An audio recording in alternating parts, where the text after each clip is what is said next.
plantando mandioca, plantando feijão, colhendo café, borracha, cacau, comendo pamonha, canjica, mingau, rezando de tarde nossa Ave Maria, negramente, caboclamente, portuguesamente, a gente vivia. De festas no ano, só 4 é que havia: Entrudo e Natal, Quaresma e São João. Mas tudo emendava num só carrilhão. E a gente vadiava, dançava, comia. Negramente, caboclamente, portuguesamente, todo santo dia. O rei, entretanto, não era da terra, e gente pra Europa mandou-se estudar. Gentinho idiota que trouxe a mania de nos transformar da noite pro dia, a gente que tão negramente, caboclamente, portuguesamente, vivia.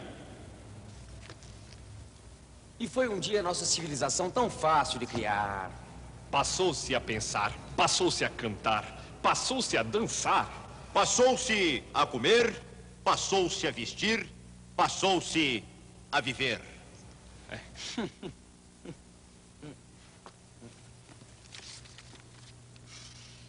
Passou-se a sentir, tal como Paris. Pensava, cantava, comia, sentia. A gente que tão negramente, caboclamente, portuguesamente, vivia. O nome deste poema é História Pátria e ele faz parte da obra Catimbó. Seu autor é o pernambucano Ascenso Ferreira, poeta pertencente ao movimento modernista. Catimbó foi a primeira obra do autor publicada no ano de 1927. Ascenso Ferreira nasceu em 1895 em Pernambuco e era frequentador assíduo das festas tradicionais nordestinas. Desde 1922, Ascenso Ferreira escrevia poemas inspirados no folclore regional, nos ritmos e temas das emboladas, dos fandangos e dos maracatus. O próprio Ascenso Ferreira era, a seu modo, um trovador. O poeta viveu até o ano de 1965. Na primeira estrofe do poema, História Pátria, Ascenso Ferreira nos conta como viviam os brasileiros em alguma época do passado, com os verbos plantando, colhendo, comendo e rezando que estão no gerúndio. O autor nos faz ver que essas ações eram habituais. O gerúndio dá uma ideia de continuidade no tempo. Usando esse recurso, o poeta nos revela a maneira como viviam os brasileiros em vários aspectos: o trabalho no campo, os costumes com a religião e a alimentação. Com as palavras negramente, caboclamente e portuguesamente, o poeta sintetiza a ideia de que todos esses hábitos e costumes brasileiros são resultado da integração de 3 modos de vida: negro, índio e branco. A palavra entrudo quer dizer brincadeiras de carnaval em que as pessoas atiravam água, farinha e tinta umas nas outras. Com os verbos vivia, emendava, vadiava, dançava e comia, que estão no pretérito imperfeito do indicativo, o autor exprime ações passadas não totalmente concluídas. Nesta estrofe, usando esse recurso, o poeta nos fala de ações habituais que se repetiam sempre nas festas e diversões que preenchiam a vida dos brasileiros da época. Nas 2 primeiras estrofes do poema, o autor descreve o modo de vida dos brasileiros. Repare na sonoridade dos versos dessas estrofes. Plantando mandioca, plantando feijão, colhendo café, borracha, cacau, comendo pamonha, canjica, mingau, rezando de tarde nossa Ave Maria. Os versos são longos e cadenciados. A leitura é quase musical, como se o ritmo dos versos seguisse o ritmo de vida simples de acordo com as crenças e costumes dos brasileiros. Negramente, caboclamente, portuguesamente, a gente vivia. Mas esse modo de viver negramente, caboclamente, portuguesamente, pertencia às pessoas simples do povo. O rei, entretanto, não era da terra, e gente para a Europa mandou-se estudar. Gente idiota que trouxe mania de nos transformar da noite para o dia. A gente que tão negramente, caboculamente, portuguesamente vivia.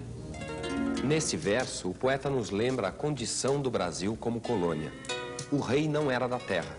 A palavra entretanto, neste verso, marca uma ruptura no poema.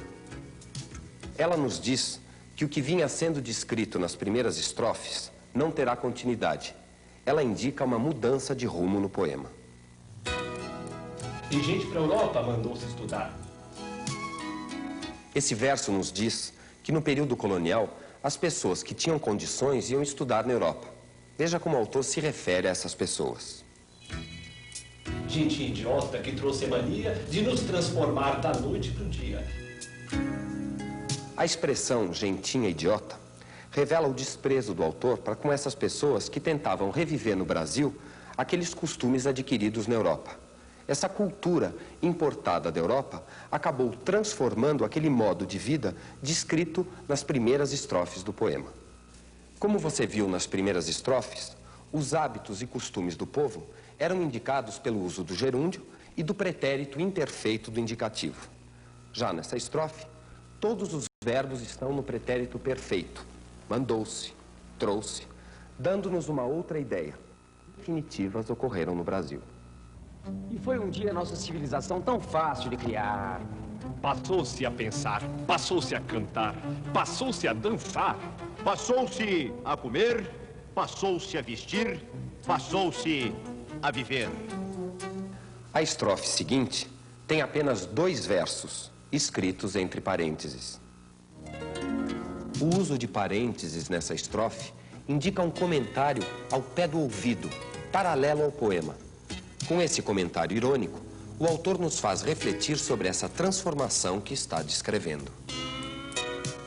Veja agora a última estrofe do poema. Nela, o poeta nos mostra o que aconteceu com os costumes da nossa terra.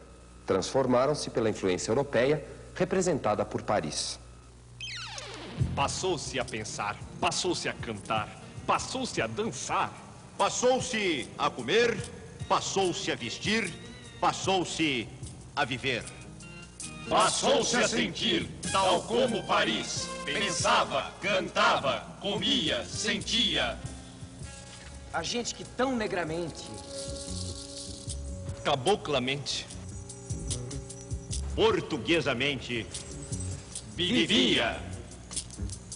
Utilizando versos curtos e repetitivos, o autor caracteriza a maneira mecânica de imitar um novo estilo de vida, tão diferente da vida que se tinha. Não se vive mais negramente, caboclamente, portuguesamente. Repete-se o que se faz na Europa, mecanicamente. Vamos ver como esses versos estão construídos. As ações são indicadas por locuções verbais. Essas locuções verbais são formadas por um verbo auxiliar, neste caso, o verbo passar, mais o infinitivo dos verbos principais. Pensar, cantar, dançar, comer, vestir, viver, sentir. Com a forma verbal passou-se, o poeta enfatiza que ocorreram mudanças definitivas. Agora, o poeta usa os verbos no pretérito imperfeito do indicativo para indicar as ações habituais de Paris que foram trazidas para o Brasil. Tal como Paris pensava, cantava, comia, sentia. O ritmo apressado dos versos curtos nos remete ao ritmo agitado de Paris, com sua vida moderna. No poema História Pátria, Ascenso Ferreira critica com ironia a imitação dos costumes europeus, mostrando seu apego às tradições brasileiras. Para isso, ele se vale basicamente de 2 recursos: o ritmo e os tempos verbais. O movimento modernista, lançado em 1922 em São Paulo, espalhou-se por todo o Brasil. Formaram-se assim núcleos regionais modernistas com características próprias. No Nordeste, predominou a tendência regionalista, presente na obra poética de Ascenso Ferreira, que foi um verdadeiro cantador nordestino, utilizando a linguagem popular em suas poesias. A liberdade de criação do modernismo foi o que mais atraiu Ascenso Ferreira para o movimento. Valendo-se dessa liberdade, ele usou versos livres e metrificados com versos soltos, inovando e criando um ritmo muito original para os seus poemas. No próximo programa, nós vamos estudar um texto de Cecília Meirelles. Até lá.